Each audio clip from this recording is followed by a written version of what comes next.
Seguimos hablando, muchachos, entonces, de cómo incide la polaridad y las fuerzas intermoleculares en las disoluciones de las especies.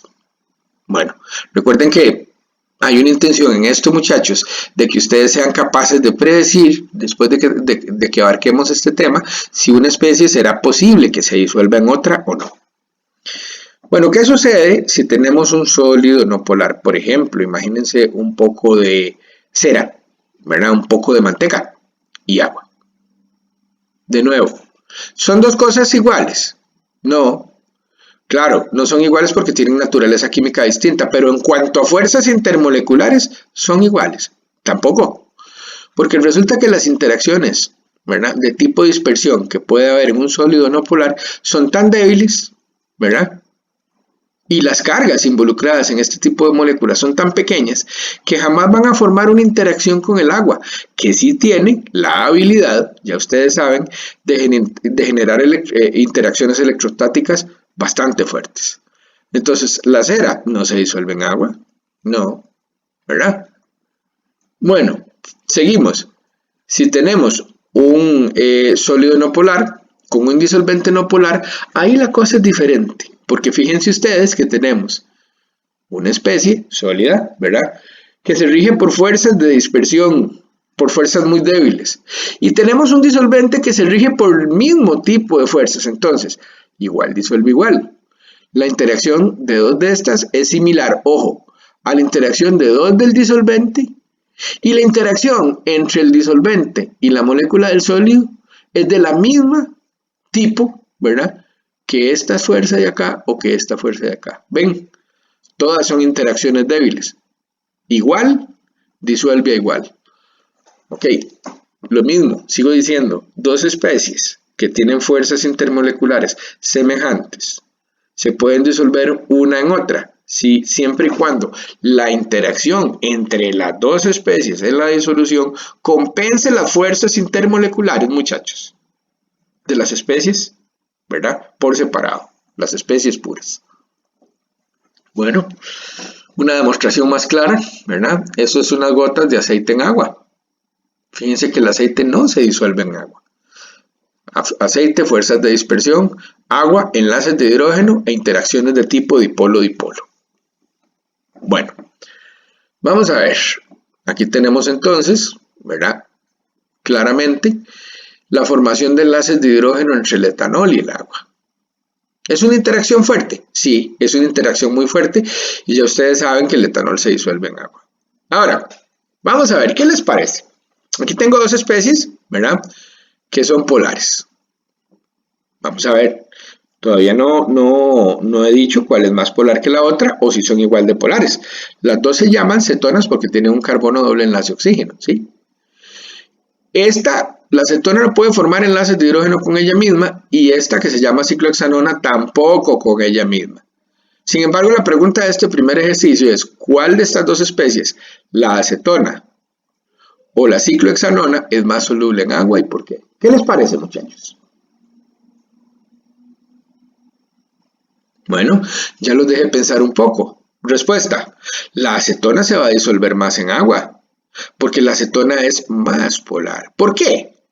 Claro, porque fíjense ustedes que solo tiene dos CH3, que son la parte hidrófoba del compuesto. Eso es más pequeño que tener 1, 2, 3, 4 y 5 carbonos. ¿Se dan cuenta?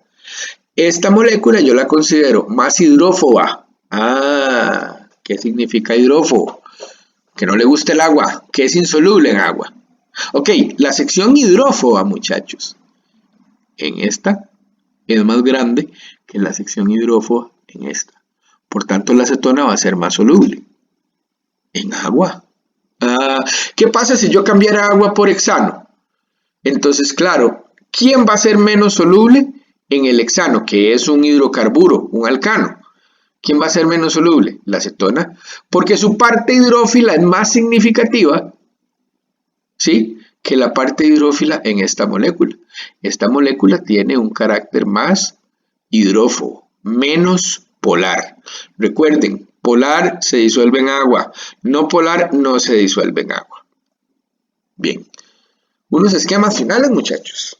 Si dos especies interactúan, ¿verdad?, y se disuelven es porque las fuerzas, aquí entre los amarillillos y estos negros, esta fuerza de aquí es de la misma intensidad que en este puro y en este puro, ¿verdad?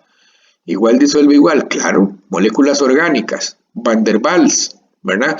Interacciones de tipo dispersión, las rojas solas y las verdes solas, esas son las interacciones que tienen, ¿no? Bueno, en la disolución se ven las mismas, sí, igual disuelve igual. Y terminar viendo esta ilustración, ¿verdad? En la que nosotros sabemos que las moléculas de agua son capaces de solvatar. ¿Qué era solvatar? Pues una interacción positivo-negativo, por ejemplo, o negativo-positivo, como ustedes lo están viendo aquí, ¿sí? Entre los iones y el agua, ¿ok? Bueno, vamos a hacer un ejercicio. Ok, fíjense que dice clasificar los siguientes compuestos en orden creciente de punto de ebullición. Primera cosa para hacer un ejercicio, ¿cuál es, muchachos? Hay que leer muy bien el enunciado. ¿Qué dice que haga?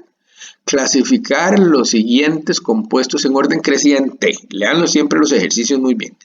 Orden creciente de punto de ebullición, muchachos, significa 1 para el que tiene el punto de ebullición más bajo, y vamos a ver cuántas especies son, 1, 2, 3, 4, 5, y 5 para aquella especie que consideremos que tiene el punto de ebullición mayor, orden creciente.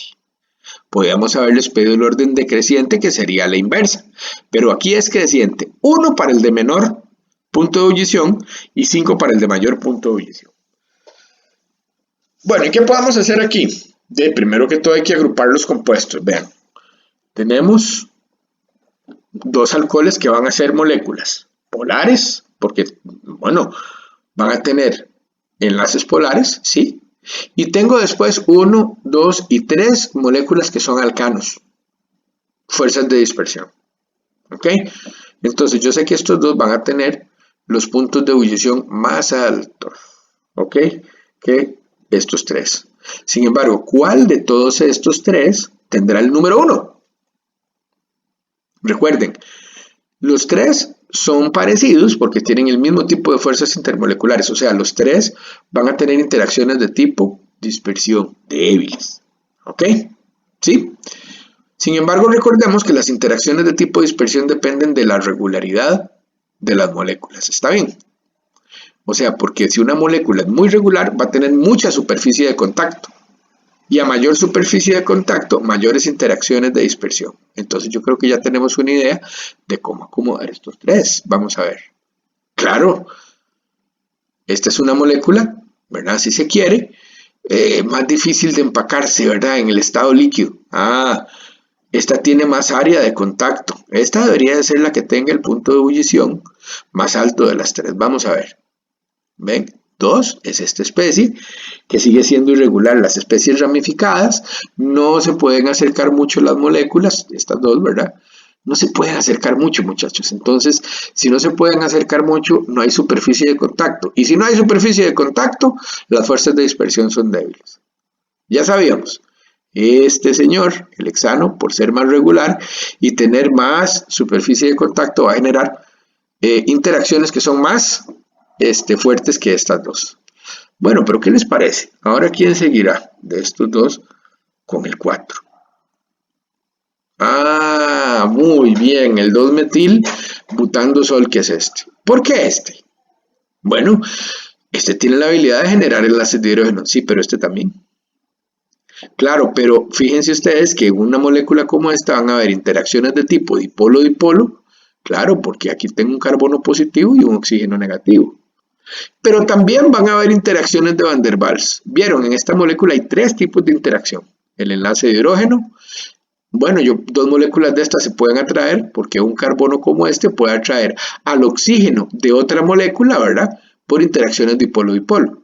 Pero también van a haber interacciones de dispersión porque tiene una parte que es hidrófoba. Mira, esta también. Claro, este es 5. Porque en esta molécula también hay la posibilidad de generación de enlaces de hidrógeno, número 1. ¿Sí? Hay la posibilidad de generar, ¿verdad?, de que dos moléculas de estos se atraigan por interacciones de tipo dipolo-dipolo. ¿Sí? Pero las fuerzas de Van der Waals, ¿verdad?, o las fuerzas de dispersión en este caso, muchachos, van a ser mayores que en este caso. ¿Lo vieron? No es tan difícil.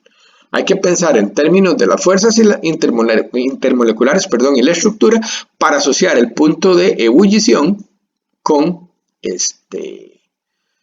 las fuerzas intermoleculares, o sea, para saber cuál especie puede tener teóricamente un punto de ebullición mayor que la otra.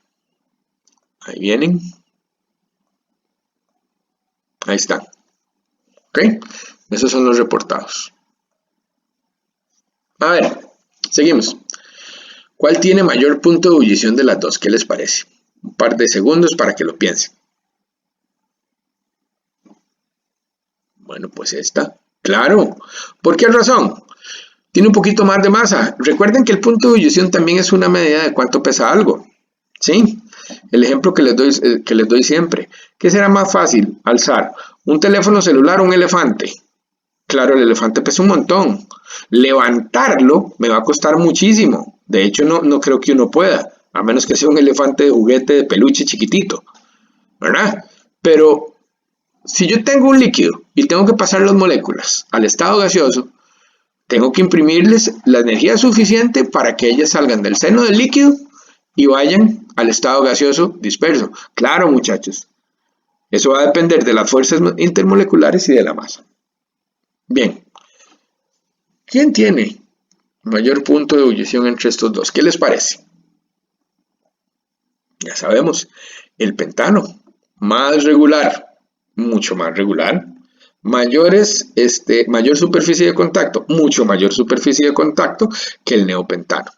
Bueno, un detalle, chiquillos. El punto de fusión. Esto es otra cosa, ¿verdad? El punto de ebullición mide, ¿verdad? ¿Qué tan fuerte se atraen las moléculas? Sí, claro, es una medida de eso. Pero el punto de fusión me mide otra cosa más. Fíjense ustedes que el punto de fusión de esta especie es menos 16.4, mientras que la del pentano es menos 29.67. Bueno, ven, dice que esto es una anomalía que se ha atribuido al mejor empaquetamiento en el estado sólido que se asume la molécula tetraédrica. Claro. Entonces, en el estado sólido lo que yo necesito es acercar mucho las moléculas que se acomoden, ¿verdad? Para formar un retículo, ¿verdad? O una especie de ensamble. Entonces, las conclusiones que sacamos para el punto de ebullición no son las mismas que para el punto de fusión. Y, en general, muchachos, creo, ¿verdad?, que hablaremos más del punto de ebullición que el de fusión. Bien, terminamos aquí este video y lo que sigue es que hablemos, muchachos, de ácido y base, ¿ok? En el siguiente video empezamos a definir o a ver cuáles son las definiciones que existen para ácido y para base. ¿Ok? Muchas gracias.